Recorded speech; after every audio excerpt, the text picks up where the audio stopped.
சகரியா 13ஆம் அதிகாரம்.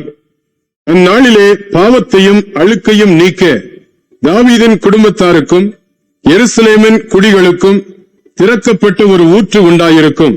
அந்நாளிலே நான் விக்கிரகங்களின் பேரும் தேசத்தில் இராதபடிக்கு அழிப்பேன். அவைகள் இனி நினைக்கப்படுவதில்லை. தரிசனம் சொல்லுகிறவர்களையும் அசுத்த ஆவியையும் தேசத்திலிருந்து போய்விடவும் பண்ணுவேன் என்று சேனைகளின் கர்த்தர் சொல்லுகிறார்.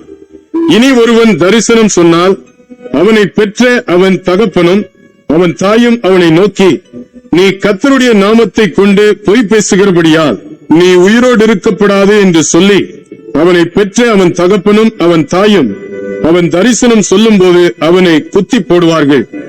அந்நாளிலே தரிசனம் சொல்லுகிற அவனவன் தான் சொன்ன தரிசனத்தினால் வெட்கப்பட்டு பொய் சொல்லும்படிக்கு இனி மயிர் போர்வையை போர்த்துக் கொள்ளாமல், நான் தரிசனம் சொல்லுகிறவன் அல்ல, நான் நிலத்தை பயிரிடுகிறவன், என் சிறு வயது முதல் ஒருவன் என்னை வேலை கொண்டான் என்பான்.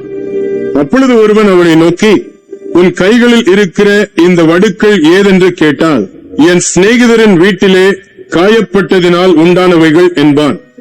பட்டயமே, என் மேய்ப்பன் மேலும் என் தோழனாகிய புருஷன் மேலும் எழும்பு என்று சேனைகளின் கர்த்தர் சொல்லுகிறார். மேய்ப்பனை வெட்டு, அப்பொழுது ஆடுகள் சிதறி போகும். ஆனாலும் என் கரத்தை சிறுவர் மேல் திரும்ப வைப்பேன்.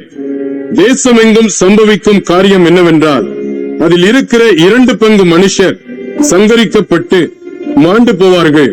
3ஆம் பங்கோ அதில் மீதியாயிருக்கும்.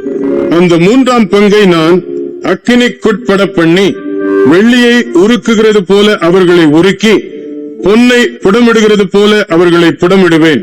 அவர்கள் என் நாமத்தை தொழுது கொள்வார்கள். நான் அவர்கள் விண்ணப்பத்தை கேட்பேன். இது என் ஜனம் என்று நான் சொல்லுவேன். கர்த்தர் என் தேவன் என்று அவர்கள் சொல்லுவார்கள்.